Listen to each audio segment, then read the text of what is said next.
Today, a very special episode, but I need to take care of some administrative duties here before we start rolling. My name is Dave Nelson, and I am your charming host, emphasis on charming, for the Indie Cooks Group.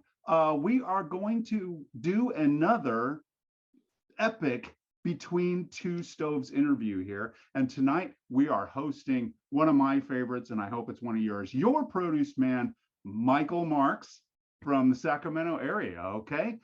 So before we get rolling on that, we are going to just we did a station identification. I want to also mention that we have lots and lots of archive shows over on the YouTube Indie Cooks channel. If anyone's interested in getting more fascinating, cutting edge and hard hitting interviews with food folk out there. And we also have tons and tons of educational culinary videos. Gosh, it's almost the whole school over there. So get on over there, comment, like, subscribe as much as you want. You can get as many subscriptions as you want, and just take advantage of what's sitting over there, because there are all sorts of little hidden gems over there, and we have lots of fun with this. And that's why I'm doing this. Nobody's making any money around here. We're doing this for fun. It's either this or start one of those horrible garage bands, okay? And I don't want to do that, right?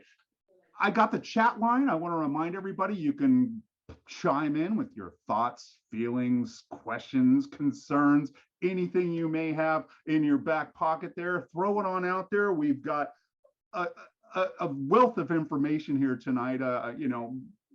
I'm standing in awe of our guest tonight. So please hit him up with questions. He can answer just about anything in the realm of produce. So please reach out. Hey, we've got a few people out there, lots of little love hearts and things like that floating to the top. I always like to see that. So thanks for that.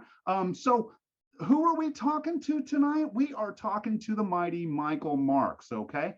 Many of you viewers in the Sacramento region, you're gonna recognize Michael Marks in his trademark Hawaiian produce shirts as your produce man from Good Day Sacramento on KMAX Channel 31, right? I've got that right, I hope, yes. CBS 13. Michael is also a fixture at the California State Fair kitchen demo stage, and that is where I ran into this gentleman. And we did about a week's worth of demos together, all said and done. And I just had a blast pitching back and forth with Michael. We were just having a great time there. And I never really have worked with someone who is so passionate about production and presentation and just hanging with the people. I mean, it was just a lot of fun, and I just have never had as much fun on a stage as I had with this man. So that was the very last state fair, if you were all with me, before COVID, right? We did that week, and I was kind of done with that. And then we went into the COVID dark years, if you want to call it that. And I was really sad that when the California State Fair returned this year, I wasn't able to go down there and join Michael and everybody else out there doing what we do, enjoying food, talking about food, and just putting it out there to the people. So I'm talking too much. I need to just kind of stop now and bring on Michael Marks. I'm super glad to introduce you and to have you on the show, and I just can't even believe you're here. So whoop whoop, everybody. We aren't going to be able to hear it, but I'm saying whoop whoop right now. Michael, thank you. I'm glad to be with you, Dave. We had so much fun at the state fair. I kept calling you Professor. Yeah. If you remember. I remember that. And I remember one show, I think it was the last one we did, and you counted off the tips that I was throwing out there. I forget what number we got to, but it was over 40, Yeah. I just thought that was great. I was so sad we didn't get a chance to do it again. And for those of you at home, Michael's twisting my arm on in the green room here, trying to get me back there for another state fair, and I would just love to do it. So I got to talk to the powers that be around here at Industry Cook Studios and see if I can manage something like that next year. I would so love it. So Michael, I got to say, before we really get started on the interview, I want to warn you, I was a teacher in a previous life, and I tend to treat these like, career day guest visits, right? And so if you feel a little bit like, bring your dad to work day at school, that's probably because of my teaching background. So please forgive me, right? But I wanted to kind of start out by asking you you're our produce man. How did you originally get into the produce game? Totally against my will. Totally. Indians I crazy. was, I was a freshman in college at Sac State, and I was working at a little ma and pa grocery store in Sutter Hill, California, called One Stop Market. And it was, aside from Safeway, it was the next biggest market in all of Amador County, there in Northern California. And we had new owners, Bob Sexton and Fred Claypool from Sonora, moved up and they bought the store. And after about a month, they came. I was a courtesy clerk at the time. I was bagging groceries, and they noticed that all the old ladies loved me. And because I would take things like, I would take their tomatoes, and they'd be in a plastic bag, and I'd take the corners of the plastic bag and I whip it around and then tie it off and then create this pillow pack for their Uh-huh, tomatoes. They put uh-huh. their pillow pack tomatoes in the top of their grocery bag, and they loved it. I would get dollar tips. This is back in 1976, So and it I was was getting almost, dollar tips. interrupt you here, but it sounds like you were almost putting on a show like the bartenders nowadays have flair, they call it, right? Yeah, that's awesome. Oh, that's what Bagging flair. I tossed the canned goods from one hand to the other and into the bag. So anyway, one Friday evening, we closed at 8, and that was back in the days when grocery stores still closed at 8 o'clock at night. They weren't open all night. And they came to me and said, Mike, we want to move you up. We want to make you an apprentice clerk and then a journeyman clerk. And my first thought as a freshman in college, $20 an hour? Wow. This is 1976, Yeah. right? I had to make Oh, wow. Yeah. and benefits as a 18-year-old. I'll go for that. And I knew they had, Dave, I knew they had an opening in the frozen food section. So I thought they were prepping me to put me in the frozen food section. And as a freshman in college, I would have loved that because I was be close to the Totino's pizza and the banquet meat pies and, all of that good stuff, And so when they said, we want to put you in produce, they could see my facial expression, just, whoa, produce. I actually appealed to them and asked if they would please reconsider. Huh. I didn't want to work produce because, when I was 18, produce to me back then in 1976 was canned corn and Yeah. frozen green beans. Yeah. That's what I grew up with, and that was produce to me. So They they were actually serving, rethought it yeah, over the the weekend. people that are listening, you don't understand. They were serving canned vegetables in Yeah. restaurants. You just don't see that anymore. Yes. Sorry. So that's what I grew up with. That's all I knew. So they did rethink it over the weekend. And Monday, we met Monday, and they said, Mike, we took your appeal and we rethought it. And we're going to put you in produce.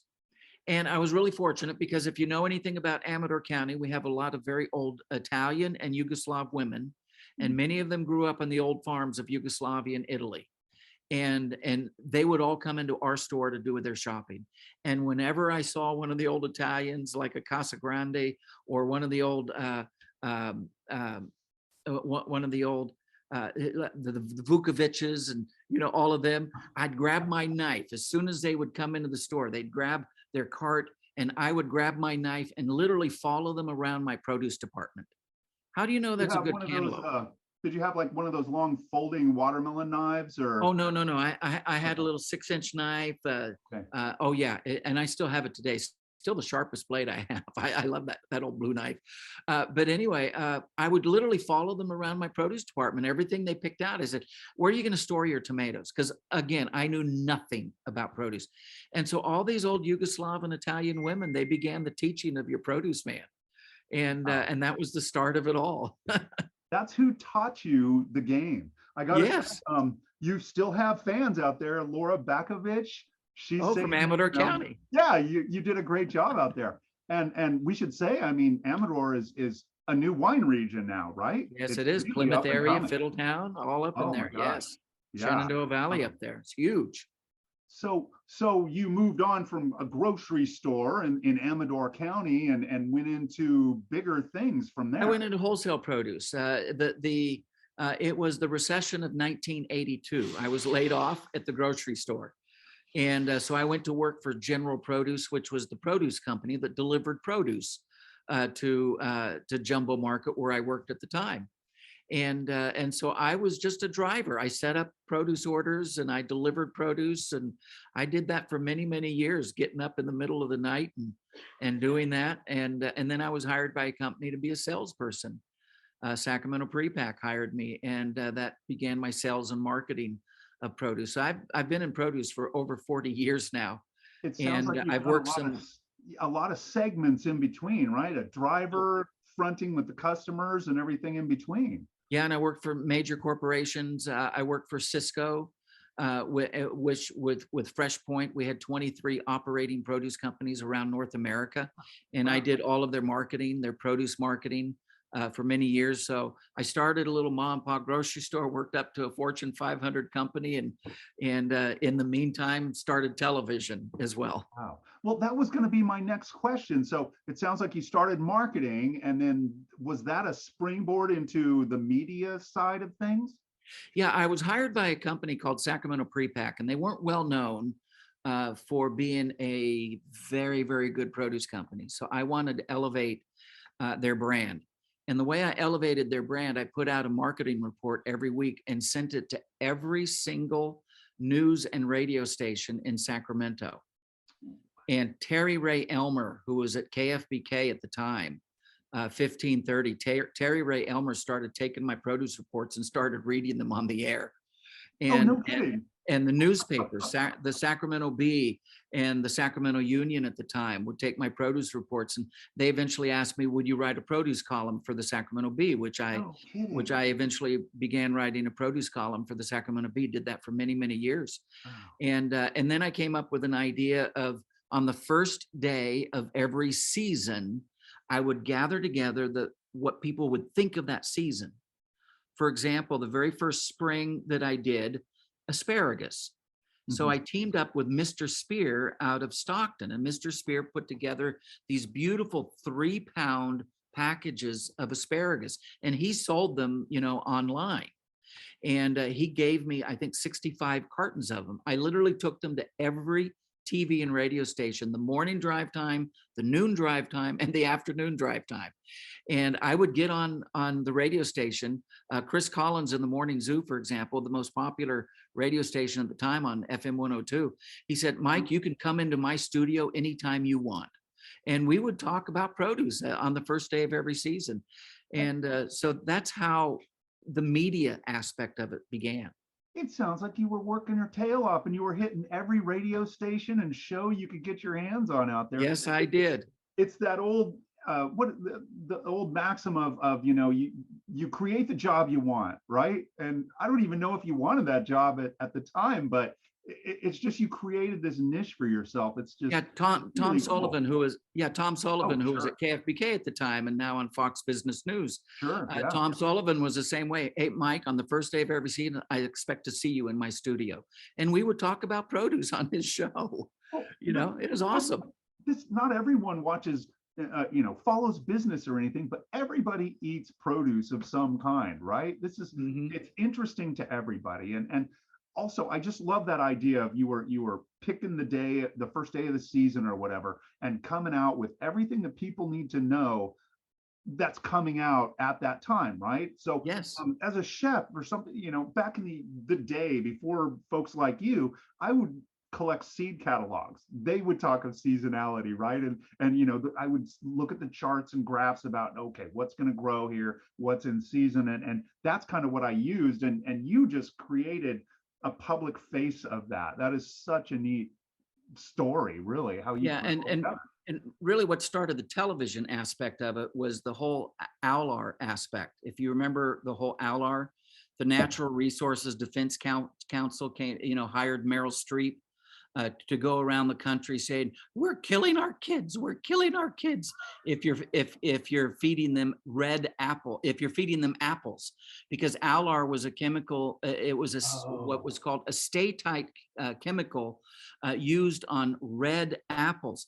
And so this is how I actually got started on television, because I invited every television station in Sacramento to come up to our produce stocks, and my first question to every reporter: "Do you know what apples Alar is used on?" Now there's 25 different varieties of apples in the store. Do you know what varieties are Right. you Yeah. the Alar? Yeah. Only the red ones.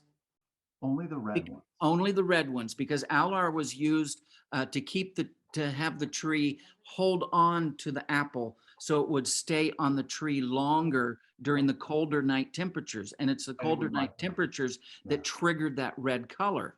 So Uh-huh. a Rome apple, a red delicious apple, it wasn't used on Granny Smith. It wasn't used on the Golden Delicious. It wasn't used on the Newtown. It wasn't used on most of the apples. It was only used on the a couple red varieties. That's all it was used on. Look, So they made this huge deal out of it. I've counted 5 things that we've learned so far. Uh-oh. And I gotta say, when you did Meryl Streep, if I would have closed my eyes, I wouldn't have been able to tell the difference. So we've got lots of people. Gina, I guess she knew you from the state fair too. Gina Darangelo. Lots of people checking in. I got a couple chefs out here. This is good stuff. I'm fired up. So let's see. So you started to talk about how you got into TV doing the Alar thing. That's kind of how you nudged your way into it. How did it become a regular thing? Yeah, Dewey Hopper, who arrived in Sacramento, he was a weather guy from Phoenix, and he arrived in Sacramento to Channel 13, and he and Sue Pearson Atkinson were doing a brand new noon show, a 1 hour noon show on CBS 13.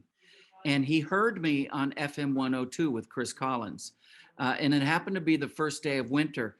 So I had went to Sacramento Box Company, and we created this cute little wooden box with a slide lid, and we put 6 kiwi fruit in it because kiwi fruit is a great California winter crop.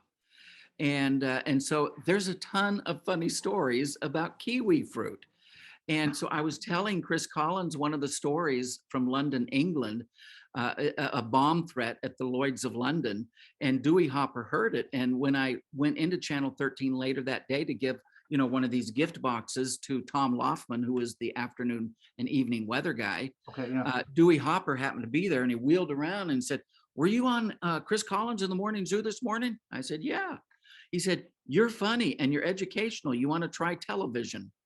And so that's when the television started. I became a weekly guest with Dewey Hopper, and that was 33 years ago.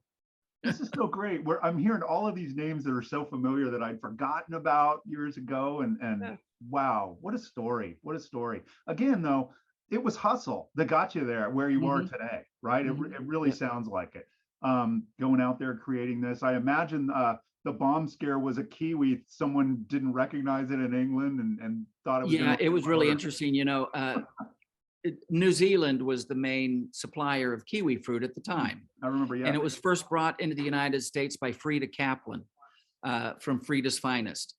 And she met the New Zealand air out on the LA tarmac, and there were the 250 some odd cases of kiwi fruit. It was known as Chinese gooseberry at the time. Right, I remember that. And she said, "You need to change the name," because back in the 1960s, it was a big Cold War with China, right? Communist China. And said, "You got to get the name China out of it. We can't sell something, we can't market it." So that's when they came up with kiwi fruit, the land of kiwis, right? Yeah, New Zealand. And so New Zealand, back in the 1960s, one of the farmers sent a flat of kiwi fruit to their insurance company, which was the Lloyd's of London Bank in London, England. And so there was this nice package in the lobby of the Lloyd's of London Bank. And this happened to be at the time of the IRA bombings. And so one of the guards came over to this package and lifted up the lid. Now, if you had never seen kiwi fruit before in your life, and you lifted that up, what would you think is in there? Space aliens. 23 hand grenades. Oh my God. Is what you would think. The London Bomb Squad was called. The Lloyd's of London Bank was evacuated, and the London Bomb Squad put sandbags all around that little defenseless carton of kiwi fruit and blew it up. Oh, they blew it up. They blew it up. Ladies they and thought there were gentlemen, little bombs in there.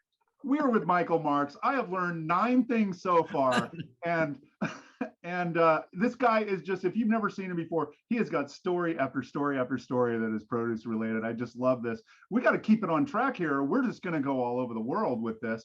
So let's get back to the hard interview, and we'll talk more about the media thing later. I think too. It's just going to come up, but I think the big burning question on everyone's mind is how many of those produce related Hawaiian shirts do you own? Well, my wife and my mother-in-law, they're responsible for most of my shirts. When I first started in television, I met with Christine Kraft, who was I remember. Yeah. she was the anchor at Channel 31. And I met with Christine Kraft and I said, Christine, I'm going to start doing this produce segment on Channel 13. And I need something that as soon as people see me on the air, they know exactly what I'm going to talk about. And Genius. so we originally came up with suspenders, Okay. farmers suspenders. So the first year I was on television, I wore these suspenders every week. And it just didn't feel right. It just, there's something about it. So my wife happened to be at a Ross store and happened to see a kiwi fruit shirt on the rack and bought me a kiwi fruit shirt. It's my first produce shirt. We've come full And circle. And as soon as I put that kiwi fruit shirt on, I felt like Superman. This is it. This is what I need to have. So ever since then, it's been produce shirts. A lot of people call them Hawaiian shirts, but they're all produce shirts. And and most of them, 90% of them have been handmade for me by a little seamstress named Erica. She sewed all of my shirts for me. And I used to have 66 of them.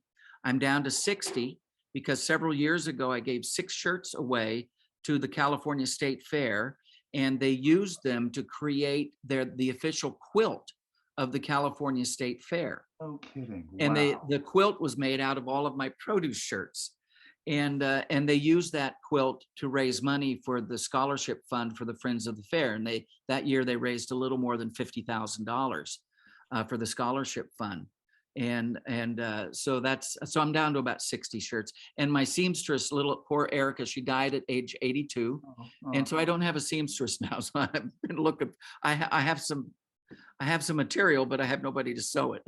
Right. So hey, maybe someone out there can find a seamstress for you. There you go. What a great story. You're just chock full of stories, and people just had to know about your shirts there. So let's see. I had one more kind of question before we kind of switch gears here. So everybody kind of has a fear of public speaking. You obviously are one of those people that don't, but do you have any stories, or you must have dozens where, you've really kind of stepped in it during maybe a broadcast or something like that. Do you have anything like that comes to mind that you'd like to share? Well, first of all, I dropped out of speech in college. Oh, wow. I was absolutely fearful to speak in front of anybody. But then I took a Civil War class, and our final was supposed to be a speech. And so I did my final speech was I became a preacher from the South in support of slavery. And then I changed gears and became a preacher of the North against slavery. And so I had this costume on, and I learned if I have a costume on, I can speak in front of people. And so when I put my produce shirt on, I can speak in front of people. But I dropped out of speech in college. I absolutely fearful. But there was this one particular newscast with Dewey Hopper. There was an interesting disease going in Salinas at the time that was really doing damage to the romaine crop. And so I was talking to Dewey Hopper about romaine prices are really going to go up because there's a disease impacting that crop. And he said, well, what kind of disease is this? And at the time, Ebola was on top of mind with everybody. Okay. And I made the comment, no, it's not like a disease out of Africa. That was my comment. As soon as the show was over, the news director was over talking to Dewey Hopper and me. What did you say? Oh my gosh. And I said, a disease out of Africa. Oh, and that's what people the need. phones lit up Oh, at that's channel all 30. Yes. That's I was thinking of Ebola ouch. because that was on top of mind of everybody, and Sure, sure. other people were thinking I was disparaging a whole race of people, which I wasn't. It just, one of those slips. And Right, right. Oh my gosh. And it's just in front of everybody. But also, some of them might have thought, oh my gosh, did he say it was, is this related to Ebola? They might have been yeah, yeah, like panicked, and that must have been half the calls too. Oh my yeah, gosh. Yeah. Well, I'm sure it happens to everybody from time to time, and I'm sure you got more than that. But yeah, I had to ask that one. I had to yeah. ask that one. So I'm going to bump a few questions because we'll just be here all night talking. I'm having a blast here. But so let's really switch gears here because uh, uh, you recently had some health issues, right? And so you were out of the job for a little while. People were missing you and everything, and now you're back. And I wonder if you might kind of share what you learned from these health issues that you just experienced, and if you could kind of speak to that a little bit. Yeah, thanks. Yeah, let's do talk about that because it's a very common disease for men. Yeah, I was gone from Channel 13 and Good Day Sacramento for 6 weeks, and I've never been gone that long. I took a 2 week honeymoon when I got married to my beautiful and lovely wife, Julie, and I was gone for 2 weeks, and that was it. I've never been gone for 6 weeks. So we announced that earlier this year, I was diagnosed with prostate cancer. It's the number two cancer for men, right behind skin cancer. But it is also the most treatable cancer if you catch it early enough. 1 in 8 men, that's 12%, a little over 12% of men will get prostate cancer. This year, about 276,000 men will be diagnosed with prostate cancer. Hopefully, they have caught it early enough. There are 3.1 million men today who have survived prostate cancer, and I'm thankful to God and that you can now count me as 3.1 million and one And one. who have survived it. I've had 3 surgeries. I've lost 46 pounds during that entire process, 46. and 46 pounds. And but it's the most treatable cancer for men if it's caught early enough. And the sad thing is, most men, like most men, I'm okay. I'm okay. I don't need to Yeah, go to the doctor, yeah. right? I'm okay. And we don't go get checked out for things. And it's prostate cancer is no longer a cancer for old people. Used to, you had to be like 75, 80 years old. And, by the time you're 85, 85% of men have prostate cancer, right? Yeah, yeah. But it's no longer a disease for old people. People in their 60s, in their 50s, and now even in their 40s are getting prostate cancer. And if you don't catch it early enough, it moves into your bones and it becomes very unlikely that you can be treated. It's going to be Right. a long path if at all, and you most likely die from it. So you need to catch it early. And unfortunately, because of COVID, so many of these blood tests weren't taken, as with me. For Oh, two yeah, years during yeah. COVID, I didn't have any blood tests, no screening for things. So finally, earlier this year, my doctor said, "Hey, we need to screen you now, and come on in, get your blood drawn." And they saw my PSA number was a number they didn't like, and they said, "Come in next month and do another test." And they said, "Oh, that number doubled." And they did some checking. It was prostate cancer. We caught it early enough and able to take care of it, and survived it. So But it you was got to just catch it early. it's just a blood test that guys can take. It's not like, Yes, I think a lot of guys are thinking, it's going to be one of those uncomfortable visits, with the rubber glove and all, but it's just a blood test, so it's really easy to get checked, and more people should do it. absolutely. Please, if you're a guy listening to this and if you're in your 40s, your 50s, or even in your early 60s, go to your doctor, go to your healthcare provider, and don't take no for an answer. And I've also said, if you love your guy, you make sure that they get to the doctor to get that test. Yeah, yeah, absolutely. It sounds I mean, just hearing this, it sounds a lot easier than I thought it was going to be. So I'm going to go in there and insist myself. And hey, November is Men's Health Month, right? It is. So, It is so indeed. this This is is the a good time to do time. it. Yeah, awesome. Well, thanks for sharing that. You could tell I'm a little uncomfortable asking about it. I think we're all uncomfortable talking about the C word, right? And so Yeah. it's good that we get out there and we kind of share what we know about the experience and all of that. Because these are health issues that affect us all, men and women. Like you said, your guys. That it's going to affect you if something happens to your guy, right? Yep. So Yep. yeah, thanks for allowing me to kind of broach that subject. Okay. Thank Maybe you we for should. letting me talk about it.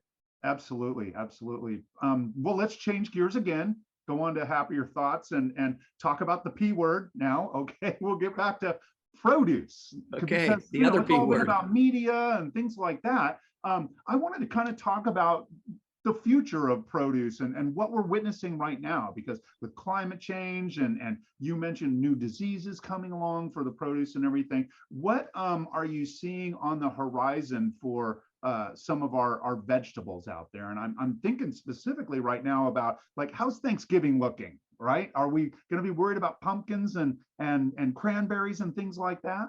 Well, cranberries you won't need to worry about, but a lot Okay. of other things you will have to worry about. For example, Florida supplies half of all the row crop vegetables for the United States from Thanksgiving to about Easter. And they're a huge supplier. And when Hurricane Ian came on shore, and if you remember the reports from places like Naples and Yes. Fort Myers, you remember those two Yeah. locations. Fort Myers and Naples, that is ground zero for the first vegetables of Florida for Thanksgiving. So all of your bell peppers, your green beans, your tomatoes, your cucumbers, eggplant, all of that came from Naples and Fort Myers. And when Hurricane Ian came through, they had to completely replant. And so Thanksgiving vegetables out of Florida is going to be very minimal. So prices are much, much higher. Right. It's very interesting. Back in 2004, you had 5 hurricanes that went through Florida in a 6-week period. Right. You had I remember Bonnie, that. Charlie, Francis, Ivan, and you had Gene. Conga line. And yeah, and Charlie, Hurricane Ian took the exact same path as Charlie, and 375,000 acres of citrus have been impacted. In fact, one of my citrus friends sent me a picture. I wanted to show you the picture. This is what Hurricane Ian does to grapefruit. Oh my gosh. It knocks it toppled that down. tree. Look at all the fruit on the ground and look at the trees knocked over. Gosh. That's what so- Hurricane Ian did. Yeah. And you can't just plant another crop of grapefruit tomorrow, right? And even the row crop vegetables, they had to first find transplants. They had to see if they could get transplants to put in the ground, and it put them behind by an entire month. So prices are going to be higher. And here in Salinas, California, at the end of the season, in Salinas, California, we had 10 days of record temperatures. You talk to any farmer in Salinas, California, they're 5 to 10 miles away from the Pacific Ocean. And they have never, 5 generations of farmers have never seen a summer like that. Have So never this is our seen lettuce 10 days. crop and at the end of 10 days, they had rain. So heat plus rain, what does that produce? Decay. oh gosh, yeah, absolutely. And yeah. it literally stopped the production of all the lettuces, broccoli, cauliflower, not as much, but all the lettuces. And we saw record price, and we are seeing now record prices for lettuce. I saw an $80 carton of iceberg lettuce. That's 24 counts, 24 count. And that was FOB price. That was in Salinas. So that's put it on a in the truck. warehouse, right? Not Yes. out to the customers. $80 a carton. I think Nobody's ever seen that price. Yeah, people think it's, they look at inflation and they don't factor in nature and what's going on out there to our crops. Mother Nature has a huge impact, whether it's rain, whether it's wind, freezing temperatures. Yes. Freezing temperatures probably does more damage to produce crops than any other weather phenomenon there is, but freezing probably does more. And then, of course, climate change. We're seeing huge impacts on climate change. Very, very interesting. Because of climate change, New Zealand had agreements with some Yuba City kiwi fruit growers to grow golden kiwi fruit, gold kiwi fruit. Sure. Yeah. Yeah. In the off season of New Zealand. And they're finding, because of climate change, their crops are very poor now. And so now they're looking to move those crops more north into places like Oregon, places like Sheridan, Oregon.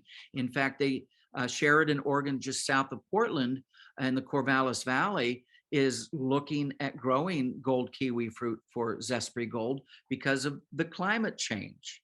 You just can't grow them here anymore. So it's very interesting how we're going to see this migration to more northern tiers. And that's going to be more difficult for wine grape growers, not as difficult on tree fruit growers, because tree fruit growers have been working for decades to lower what's called, there's a term that they use, and I'm sorry, I forgot The it. water needs, basically. No, it's not the water needs. It's the temperatures during the winter Oh. that stone fruit needs. And there used to be a time, for example, in Stanislaus County, where they would easily get, it's called chilling hours. They would easily get 1,200 hours of chilling hours. And what chilling hours does, it causes the tree, the nut tree, the fruit tree, the grapevine, to store up energy. Okay. And so when springtime comes, they're ready to go. Well, now we're getting chilling hours in the San Joaquin Valley down in the 500 hours. Oh my gosh. But they're not storing energy. Right. Yeah. So the blossoming is off and the crops are off. But we do have some great people who are working on varieties of peaches, plums, nectarines, and grapes that can take lower chilling hours. So our stone fruit industry can be saved that way. Well, that was another thing that I wanted to ask you about. I mean, we're always going through this constant evolution of new products out there in the produce lines. We're also bringing back like heirloom products. I mean, what are some of the new trends that you're seeing out there? New fruit that maybe customers haven't seen out there. What's some cool produce that's coming down the pipeline? Well, it's really interesting, as the world's getting smaller because of transportation. I remember when I first started in the produce industry, it would take 21 days from a ship in Valparaiso, Chile, to make its way to Long Beach or to Port Hueneme, at 21 days. Now that trip is 10 days or less. Really? Oh Why yes. is that? The ships are just so much faster. That's what it is, huh? Okay. Oh yes, the ships are so much faster. The cooling conditions on the ship, it's just so much better and so much easier. There was a time, for example, when asparagus from Peru, just a decade ago, asparagus from Peru, just northeast of Lima, Peru, is a place called the Valley of Ica, and that's where most of the asparagus is grown. And a decade ago, 80% of the crop was put on a boat or put on an airplane. I'm sorry, put on an airplane in Lima, Peru, and it was all airshipped. Today, a decade later, because of the fastness of the boats, now 80% of the crop is put on a boat. So transportation has changed everything. And so the world has just gotten smaller, so we can get things from other parts of the world so much faster, and that makes it easier for chefs. I remember when I first started selling to chefs, they would want Belgian endive. Sure, yeah. We would literally have to go to Belgium and import them. Well, now Chris Collins, he started a company in Rio Vista growing Belgian endive. So his company, California Endive, they grow it all here. Oh, that's right. I have looked into those guys. That's right. Yeah, wow. yeah. So and I remember, the Kurt Spataros of the world would want red bell peppers. Yeah. Yes. And we would have to literally go to Holland and get 11-pound bell peppers from Holland. But now, of course, we grow field-grown red bell peppers here today, and gold bell peppers, and so we're going to continue to see new varieties of things. For example, uh, in the apple section's exploded, right? Uh, uh, You're finding I'm in new Washington. varieties. There are new varieties of apples every year coming out. Oh, the Washington apples, they're everything people say they are. I'm up in Washington now, and oh my gosh, it's the one.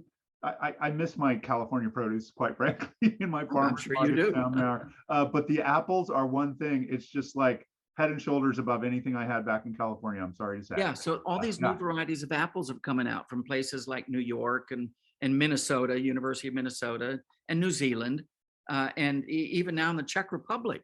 There's one of my favorite apples originated from the Czech Republic. It's a cross between a Liberty and a Golden Delicious, and it's called an opal apple. It's one of my favorite apples. Apple. It is definitely one of my favorite apples. And so you're going to continue to find this explosion of new varieties. We see it in the grape industry as well. I remember when I first started in produce, you had a Thompson seedless grape and you had a red flame seedless grape. Yeah. Well, now look how many varieties you can Yeah. now find. You have witch fingers and, moon drops and oh, The and you candy have grapes, cotton candy grapes. Yeah, that's it. Cotton candy grapes. Oh my goodness.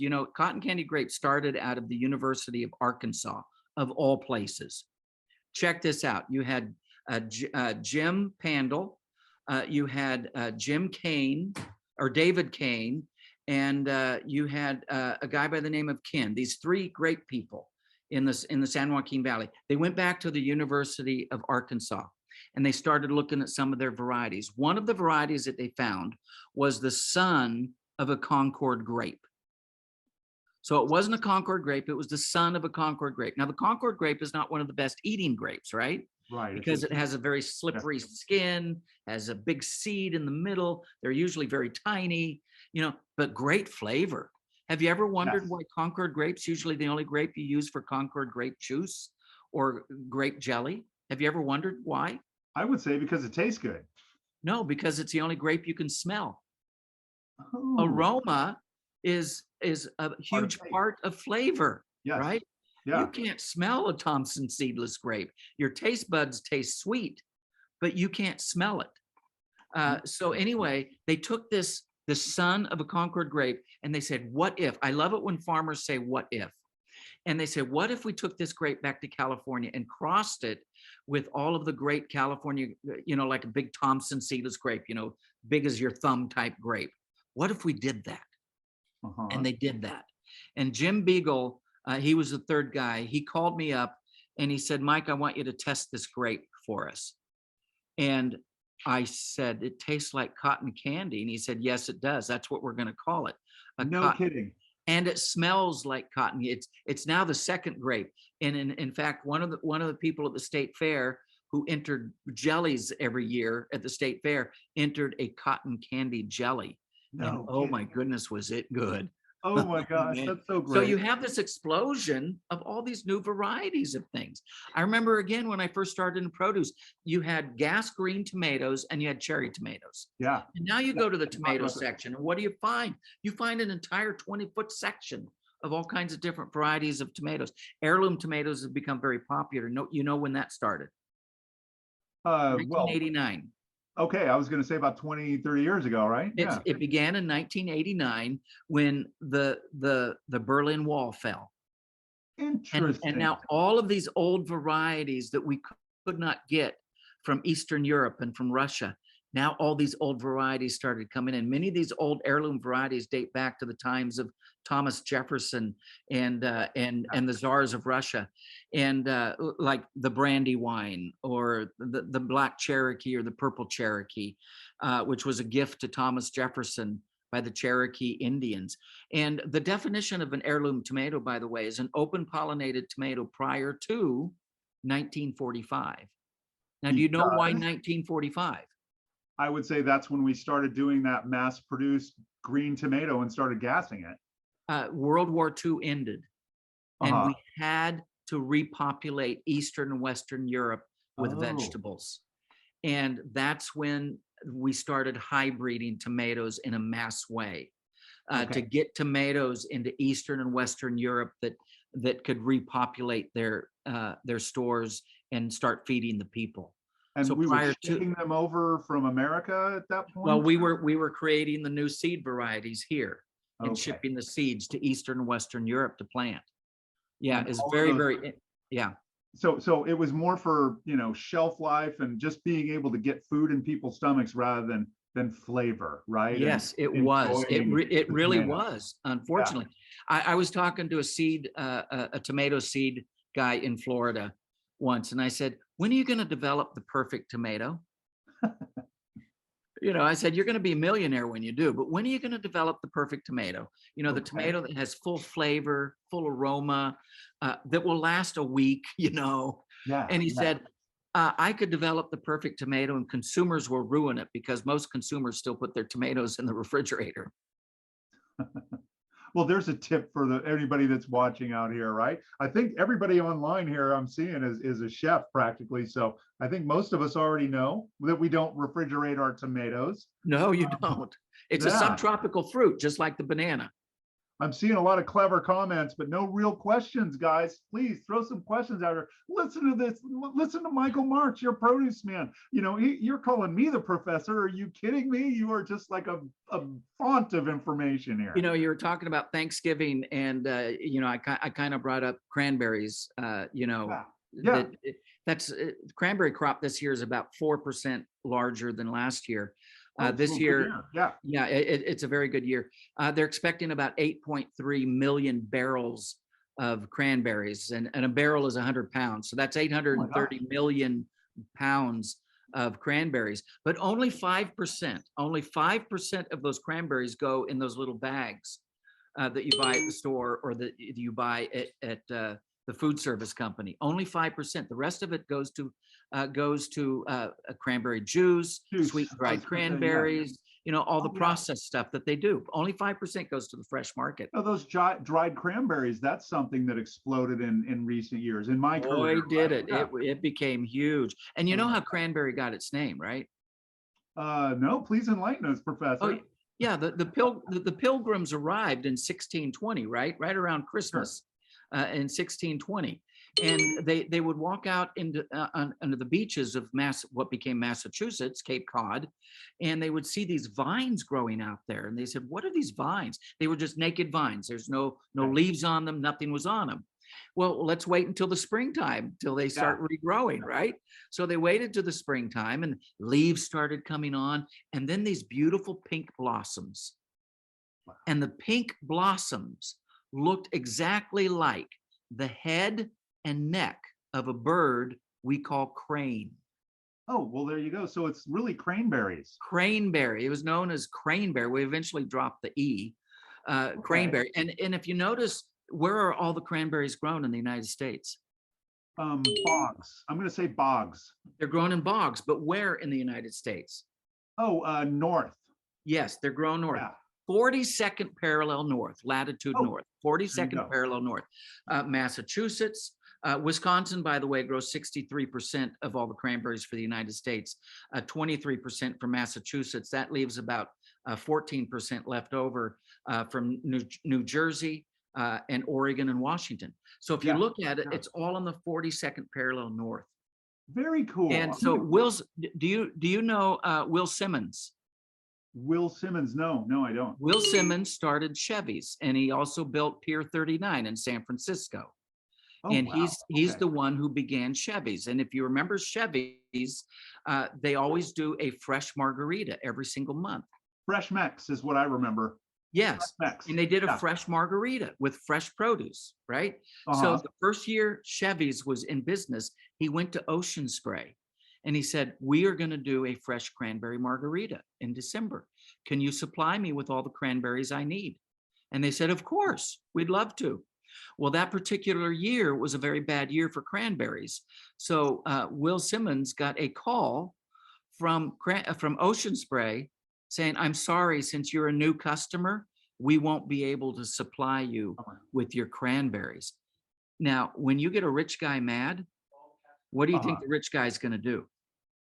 He's going to start buying land and growing his own cranberries, He did. And guess where he putting them did out it? of business. Guess where he did it? Uh, the 42nd. 42nd parallel south Oh, there you go. in Yeah. Chile, right Oh, no across the kidding. lakes region of Chile. And Brilliant. they brought so much sand in there to create these bogs. And so then he created cranberries in July and had his first Oh my gosh. fresh cran. And you know the farmer that he got was an amazing opera star from Austria. His name is Christian Boesch, Boesch. And Christian was one of the most famous opera stars in all of Austria because of his mother. His mother was a great soprano opera star. Okay. He was a great baritone opera star, but his father was a farmer, and he wanted later on in his life to get back to farming. And so he went down to Chile and became the cranberry farmer for Will Simmons for his cranberries. He's 77 years old now and still growing his cranberries in the lakes region of Chile.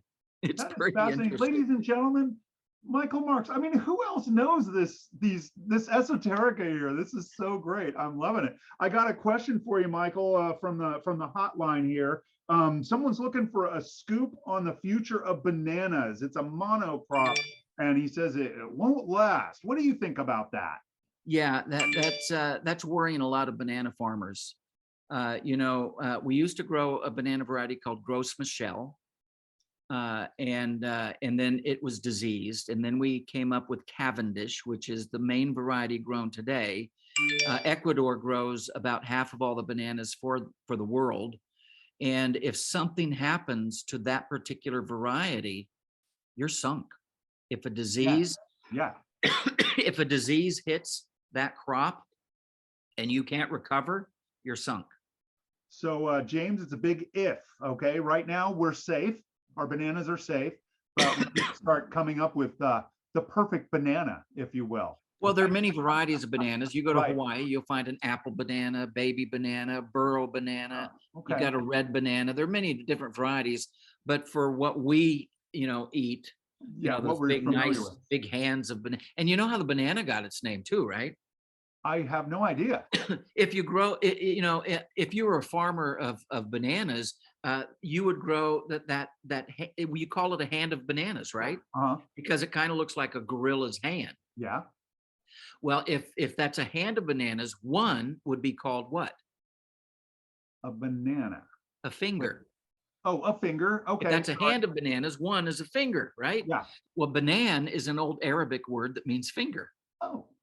So we're literally, it's a hand of fingers, and that's what we're eating. In fact, Uh-huh. it's really interesting. You go over to the potato section, and you will still find some farmers, some shippers will use the phrase French banana and Russian banana on their potatoes. Oh, It's sure. a Yeah. French fingerling and a Russian fingerling potato, Fingerling. but they use the word banana. Yeah. Well, and it's a good marketing term, right? It looks like a banana Yeah. almost, right? As far as potatoes go. Wow, you are just amazing me. We've got to do a 6-part series with you or something at some point. I'm just loving this, Michael, but I'm mindful of your time. We're coming up on an hour. We originally talked about a half hour, and you're with your family. By the way, everyone, Michael is in Kansas, I believe he said. I'm in Kansas, where we got a cold front coming in, 21 degrees tomorrow night. Oh, okay. But I want to kind of bring it down to the final 2 questions, if that's all right, with everyone. I'm going to ask you the first of the final 2 is, what are you cooking for yourself these days? What food is really doing it for you? Well, my wife is listening as to what I'm going to say. What are you cooking? Is really interesting. I made a huge pot of chicken rice soup, and of course, winter time and fall time. Just love chicken rice soup. And then for lunch, I diced up some onions and diced up some tomatoes and sautéed them, and then diced up some squash, or actually an oblique cut. What do you call it? You call it a roll cut? I call it a roll cut or an oblique. Yeah, oblique is the term I like to use. It sounds fancy. Oblique cut. Yeah. You called it a roll cut. I remember at the show that we did together. Sure. Yeah. a roll cut, because you just roll the, yeah. And so I had zucchini squash, and then I got all of that cooking just perfectly, and then I got some chard, some green chard, Oh, and nice. took the stems off, rolled it up, and made these nice little chiffonade of the chard, and put that bunch of chard right in the middle, and put the lid on, let it You're steam. on down. Yeah, yeah. And my son Lincoln looked at that and said, "What is that?" And he actually loved it. Said, "Dad, that was really good. That's awesome. Can you make some more?" It sounds like just that classic tomato and zucchini, combination that I love so much too. I do that one a lot as well. Beautiful. Well, thank you for that. Okay, and of course, like soup weather. Are you kidding? I just got warm fuzzies just listening to you kind of describe that. That was Oh, good. yes. Yeah. So final question here. Where, if people didn't get enough of your produce man, Michael Marks tonight, I mean, tell us again where and when they can see your broadcasts. Well, it's every Monday and Wednesday on the CBS News at noon, KOVR, CBS Sacramento. They stream it live every Monday and Wednesday at noon. Every other Saturday on Good Day Sacramento, and they always put my segments up on Good Day Sacramento because they're very popular. They seem like You such can a fun also, crew. oh yes, very much so. You can also go to Facebook and Twitter and TikTok and Instagram and what's the other one that I'm on? There's one more at Your Produce Man, and you can Yeah. find and YouTube. You can find some videos on YouTube as well. Well, talk about a wealth of knowledge. I lost count ages ago. I'm telling you, I was just so You weren't amazed. keeping track? Oh, yeah, in the beginning, in the first 20 minutes, but oh my gosh, I learned so much tonight, and there's so much more. This was such a great show, and I just want to thank you so much for agreeing to be on this little fake show I do to share your story. Okay, I'm gonna I'll shout out you in the messages once we're done here, but I should probably bring it on home. I'm looking at the time, and I kept you way longer than I meant to, so I apologize. But man, that was so great, Michael. I loved it. Well, thank you very much for having me, and Oh. I hope those listening or watching was able to enjoy it as well. Oh, yes, of course. And don't forget to get your prostate checked, guys out there, right? Don't forget, right? So Don't take no for an answer. don't take no for an answer. We got a lot of great shout outs here and just loving your knowledge and great show and cheers and all of the good stuff. So wow, this is one for the record books. Okay. Good. For everybody else out there that is watching, you've been watching Between Two Stoves on the Indie Cooks group on Facebook. I hope you have enjoyed this as much as I have. I'm just busting right now. It was so great. If you didn't get enough of the show for now, you can always check into the Indie Cooks channel on YouTube, where you can find loads and loads of archives of interviews with very cool food people and a ton of culinary vids. It's practically a school over there. Okay, so again, show up, comment, like, share your thoughts and feelings, and subscribe as many times as you want. Heck, subscribe your mom too. Okay, she'll love it. All right. Tune in next week, okay, where I'm going to do a solo show. I'm calling it A Moment of Clarity. This is the show I was going to do last week, but I needed a night off, quite frankly. So I am going to lay down the basics of consomme. It's kind of an ongoing project I've been doing. Consomme, if you don't know, it's a rich and flavorful and super clear broth that is renowned throughout the world. Okay, so I'm going to be laying that down next week. So please join me for that. But for now, thanks again, Michael Marks. And for everybody else out there, don't forget that the party is always in the kitchen. And I'm going to say the magic words, ladies and gentlemen, class is dismissed. Dismissed. Bye, everybody. So long. Take care. Thanks, Mike. You bet.